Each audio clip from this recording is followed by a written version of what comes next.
Welcome to Leadership Spotlight Season 2, a podcast that shines the spotlight on L&D and HR leaders across geographies and industries. We dig deep into learning and development practices, followed by leaders to overcome skilling challenges, meet business objectives, and bring change at scale so you can fine-tune your training strategy, hone your skills, and be an impactful L&D leader. So lean in and lead on.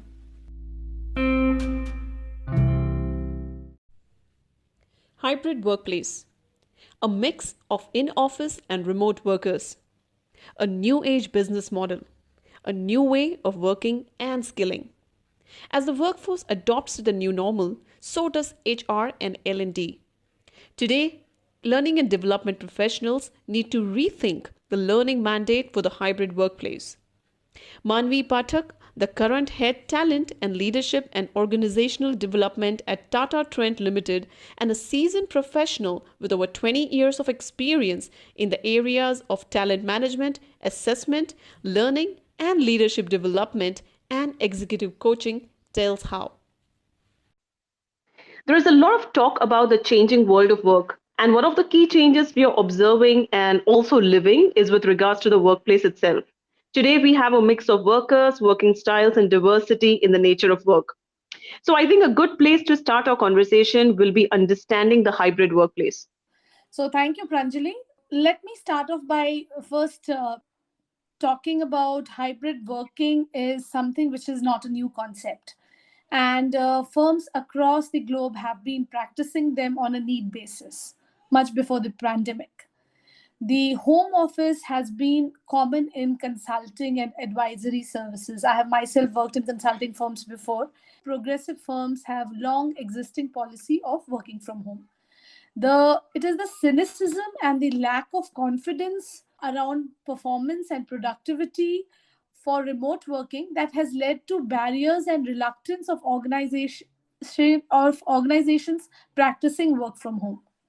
So the definition of a hybrid workplace is basically it's an arrangement where employees come to the office occasionally and complete rest of the task by working from home depending upon their convenience. So while in pre-COVID times, the ratio between remote to office would have been something like 20 to 80, 20% remote and 80% from office. The pandemic has quickly flipped the numbers to 80-20 or even 90-10. And most organizations had to opt for this remote working or hybrid working in the last 1 year. And the productivity experiences, if you ask me based on what I've read and heard, is that has been mixed. While waning productivity was there in the first few months, most of it, the people, both the managers as well as the employees, got more confidence and comfortable in working from home as we, moved on. And it's almost a year that we have been working from home. Again, there are organizations, practitioners, and researchers who still feel that the culture and team working is an area that needs to be addressed. But we need to understand that with the current scenario, this working or hybrid working, which is not going to go and it will not be a passing whim. It is here to stay in ways that are much more extensive than it was in the past. A lot of things in there, Manvi, that you said. Two things that stood out were there has been some cynicism and lack of confidence when it comes to virtual working. But I'm guessing, as for other things that have needed a complete overhaul or at least some change in strategy or approach or both so as to align to the hybrid workplace, I'm guessing employee learning and development needs some tweaking too. So how do you think L&D can rethink the learning mandate for its on-site and remote employees?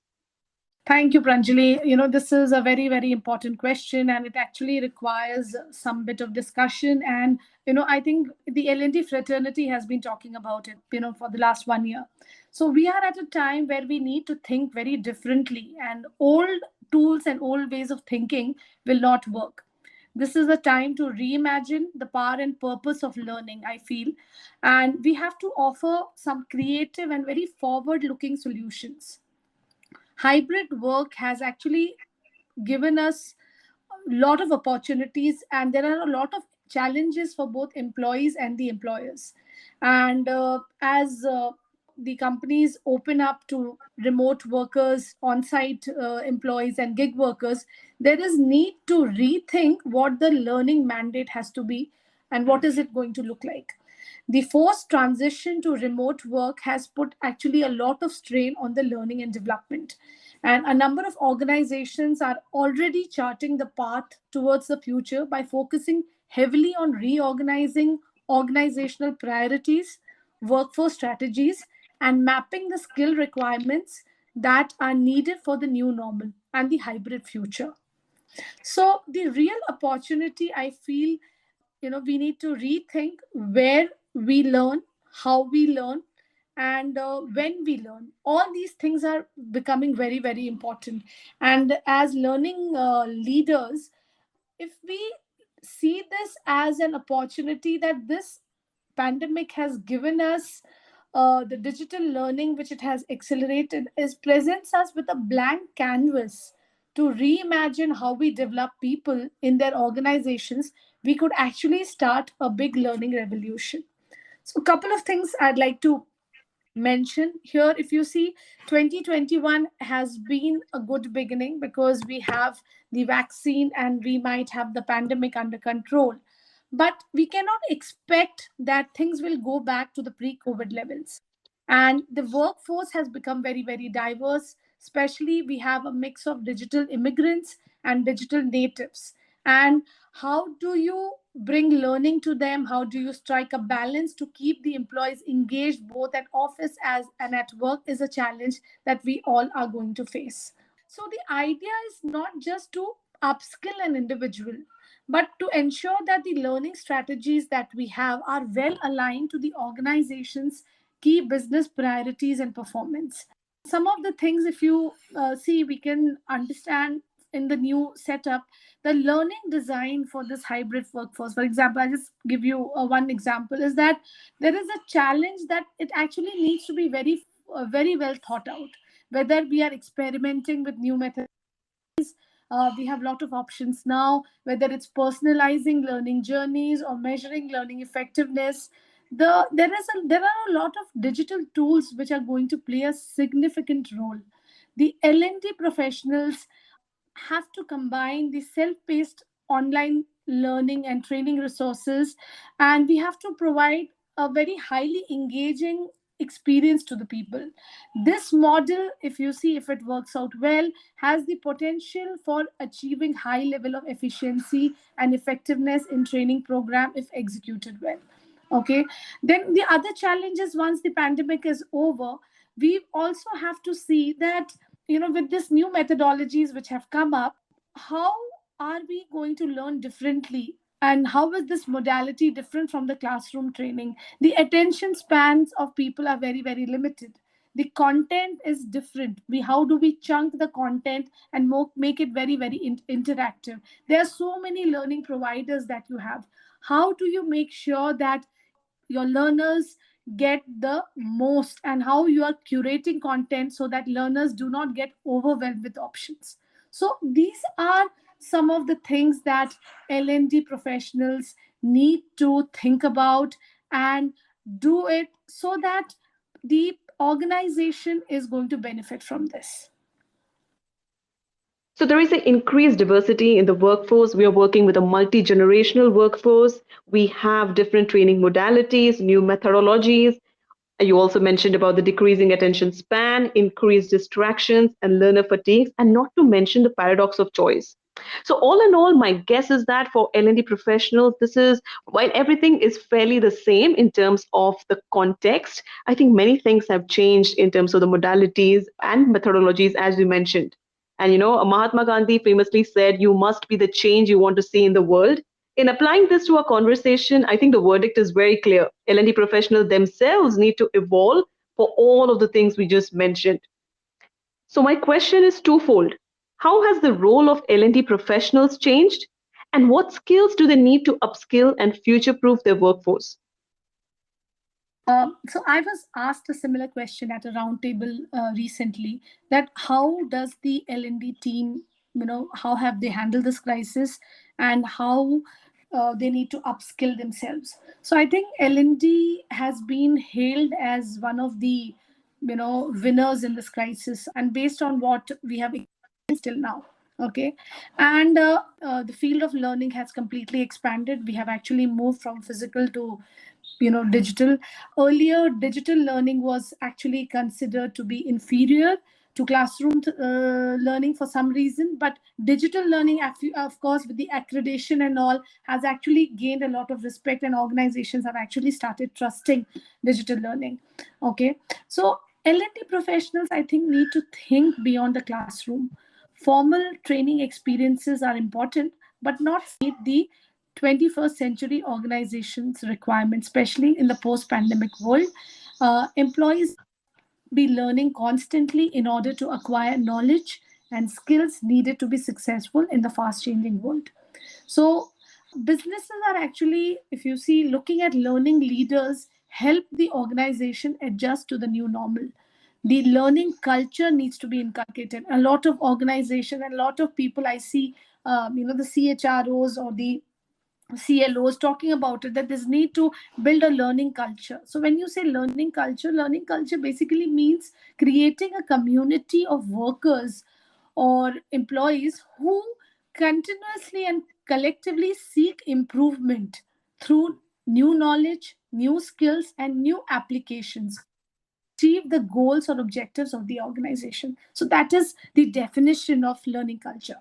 And I feel that doing all this will require L&D professionals to be very, very agile. So, in addition to what they were doing before, they actually have to get into a different kind of a mindset. Okay, so there is need for the right mindset, right skill set, and right tool set. And I'd like to just quote one of the learning leaders. I'd heard in one of the webinars very nicely. He had put that the L&D professionals need to wear several hats: part futurist, part CIO, and part design thinker in order to build the skills their employees need for the future. So this becomes extremely important, as with the changing need, learning professionals need to develop the digital dexterity. I feel that that is one area that is extremely important. This will help to facilitate the organization's digital transformation and allow them to interface with managers and business leaders, as well to deliver this value through data enabled insights across all L&D capability areas. So this becomes extremely, extremely important. There is one more thing I just wanted to mention, is that when we talk about digital, analytics have become extremely important, and learning analytics is another thing which is actually going to become very, very important. And I feel that we actually, as L&D professionals, this pandemic has actually given us an opportunity to brand or rebrand ourselves and to make ourselves more credible in the organization. If you see, we need to start thinking like marketeers. What is our value proposition? What is it that you are giving? And the more we use analytics, we can actually help organizations bring out insights and help these decision makers to make smart decisions and take more intelligent actions. And this way we can actually make ourselves more relevant, more valuable, and more impactful. Awesome. So a summarization of that would be, in terms of skills, L&D professionals need to have agility, digital dexterity, analytics as a part of their arsenal. I'm just curious to know, because we're talking of technology to an extent, which is now how we have gotten used to a working, learning, and doing. How do you think humanizing technology, or where does empathy really fit into this equation, or does it not? Empathy actually is a very, very important part, and I think that is something that is not just a soft skill. It is actually a very, very essential skill. And it has been actually mentioned in a lot of research, in a lot of forums, that how empathy is extremely critical. And there are so many training programs which are focused on intelligence, which also has empathy as one of the components. So you will see a lot of discussion happening. And again, research has shown that a lot of managers in very, very high performing organizations fall short of this very critical skill. It becomes very, very important for managers to understand that the skill is there. As good is that this is a skill which is trainable and it can be developed. And there are so many programs, both in a virtual, VILT, that is virtual instructor led program that we have been using now, and also in digital online learning where a person can develop this particular skill. So, as we come to a close, let's touch upon leadership a bit. While the concept of leadership stays the same in the new normal, its practical implications are undergoing massive changes. So, what should the leadership mantra be for L&D professionals, especially the ones that are managing a hybrid workforce? So this is again, very, very important question, and which I would like to just answer by saying that organizations are facing an era of rapid acceleration, and as new technology and digital strategies are integrated, workers at all levels will be required to build capability much faster than before, and navigating very complex systems and processes. L&D, if mentioned earlier, also has lagged in this area because L&D, many organizations, still focuses on transactional interactions, across broad and complex portfolio. It is time to actually reorient L&D to take a more proactive role in enabling the workforce and creating a new framework for developing skills and capabilities. L&D leaders like us and many more, must realize that this is one of the most critical business functions. I just mentioned that business leaders are actually looking at L&D folks to help the employees adapt to the new normal. And it must L&D function is something that even the CEOs and CHROs cannot if afford to ignore now, because they have realized that it needs to be appropriately funded and resourced to realize the performance gains which are critical to the business. So L&D cannot be caught standing still anymore. And in fact, there is need for a new playbook to navigate the transformation that the digital age or the new normal is demanding. There is need for realignment function as a whole. When I talk about realignment, it means whether it's structuring, whether it's skilling, or is it rescoping. So there is need for L&D to speak the language of business instead the language of just learning. Thank you so much, Manvi. That was a very insightful conversation. And for all L&D leaders that are trying to find their own mark, create new strategies in the new normal, I'm sure this is going to be very, very helpful. So thank you so much once again. All right. Thank you. It was nice talking to you, Pranjali, and thanks for giving me this opportunity. Thank you so much.